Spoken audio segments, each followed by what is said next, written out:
అందరికీ నమస్కారం అండి. Welcome back to our channel. ఈరోజు ఈ వీడియోలో 2025 సంవత్సరంలో దేవి శరన్నవరాత్రుల్లో నవరాత్రి 7వ రోజున అమ్మవారిని ఏ రూపంలో పూజించుకోవాలి, ఏ నైవేద్యాన్ని సమర్పించాలి, ఏ రంగు చీరను ధరింపజేయాలి, అలాగే ఏ శ్లోకాన్ని పఠించాలి, ఏ సమయంలో పూజ చేసుకోవాలి, అమ్మవారి యొక్క విశిష్టత ఏమిటి, ఇలాంటి అన్ని విషయాల గురించి ఈరోజు వీడియోలో అయితే తెలుసుకుందామండి. వీడియోలోకి వెళ్ళే ముందు మొదటిసారిగా ఎవరైనా మన ఛానల్ని చూస్తున్నట్టయితే ప్లీజ్ సబ్స్క్రైబ్ చేసుకోండి. పక్కనే ఉండే బెల్ ఐకాన్ని కూడా క్లిక్ చేసుకోండి. శరన్నవరాత్రుల్లో 7వ రోజు సెప్టెంబర్ 28వ తేదీ ఆదివారం ఆశ్వయుజ శుద్ధ షష్ఠి, తదుపరి సప్తమి వస్తుందండి. ఆ రోజు అమ్మవారి అలంకారం వచ్చేసి శ్రీ మహాచండీదేవి అలంకారము. షష్ఠి తిథి 2025 సంవత్సరం సెప్టెంబర్ 28వ తేదీ మధ్యాహ్నం 2 గంటల 27 నిమిషాల వరకు అయితే ఉంటుందండి. తదుపరి సప్తమి తిథి ప్రారంభమవుతుంది.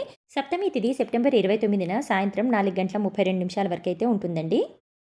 ఈరోజు నక్షత్రం వచ్చేసి జ్యేష్ఠ నక్షత్రము. ఈ రోజున విజయవాడలోని ఇంద్రకీలాద్రిపై దుర్గమ్మను శ్రీ మహాచండీదేవిగాను, శ్రీశైలంలోని బ్రహ్మరంకాదేవిని గజవాహన సేవలో కాలరాత్రిగాను భక్తులకు దర్శనమైతే ఇస్తారండి. చండీదేవి కాళీదేవిని పోలి ఉంటుంది. ఒక్కోసారి ఆమె దయగల రూపంలో మరియు తరచుగా ఉగ్ర రూపంలో దర్శనమిస్తుంది.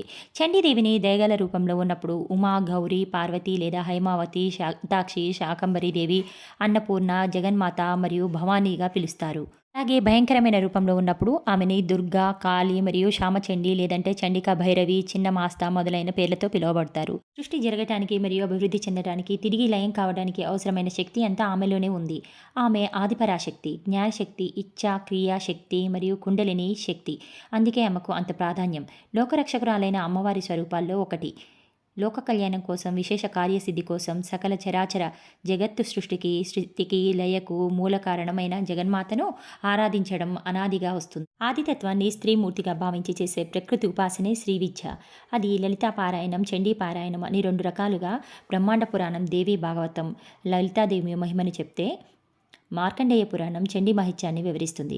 చండీ లేదా దుర్గాదేవి విజయాలను వివరించడంతో పాటు ఆమె వైభవాన్ని కీర్తించే శక్తివంతమైన మద్రాల కదంబమే చండీ లేదా దుర్గా సప్తశతి. అసలు చండీదేవి ఎలా అవతరించింది?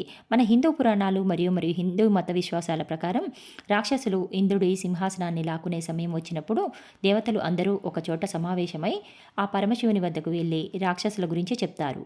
అప్పుడు పరమశివుడు మాతృదేవతను స్తుతించాలని కోరారు. అప్పుడు దేవతలందరూ కలిసి మాతృదేవతను ఆరాధించారు. అప్పుడు మాతృదేవత అనుగ్రహంతో తల్లి సరస్వతీదేవి, లక్ష్మీదేవి మరియు మహాకాళీదేవి చండీ రూపాన్ని ధరించి రాక్షసులను సంహరిస్తారు. చండీదేవి యొక్క ఆలయం నీల్ పర్వత శిఖరంపై ఉంది. రాక్షసులను సంహరించిన తర్వాత తల్లి చండీదేవి హరిద్వార్ నీల్ పర్వతానికి వచ్చి అక్కడ స్థిరపడింది. హరిద్వార్లో ఉన్నటువంటి మా చండీదేవి ఆలయం చాలా ముఖ్యమైంది. ఈ నవరాత్రుల్లో 7వ రోజు సెప్టెంబర్ 28 ఆదివారం రోజున ఆశ్వయుజ శుద్ధ షష్ఠి, తదుపరి సప్తమి. అలంకారం వచ్చేసి శ్రీ మహాచండీదేవి అలంకారం. ఈరోజు పూజ చేసుకోవాల్సిన శుభ సమయం వచ్చేసి 6 గంటల 47 నిమిషాల నుంచి 12 గంటల లోపు అయితే మనం పూజనైతే ప్రారంభించుకోవచ్చండి. సాయంత్రం పూజ చేసుకోవాల్సిన సమయం వచ్చేసి 6 గంటల 1 నిమిషం నుంచి 7 గంటల 30 నిమిషాల వరకు అయితే పూజని ప్రారంభించుకోవచ్చండి. ఈరోజు అమ్మవారికి సమర్పించాల్సిన నైవేద్యం వచ్చేసి కట్టె పొంగలి. ఈరోజు అమ్మవారికి బంగారపు రంగు చీరను అయితే ధరింపజేస్తారు. ఈరోజు అమ్మవారికి పసుపు రంగు పుష్పాలతో పూజిస్తారండి. మహాచండీ సప్తసతి, దుర్గా సప్తసతి, చండీ అష్టోత్తరం పారాయణం చేయాలి.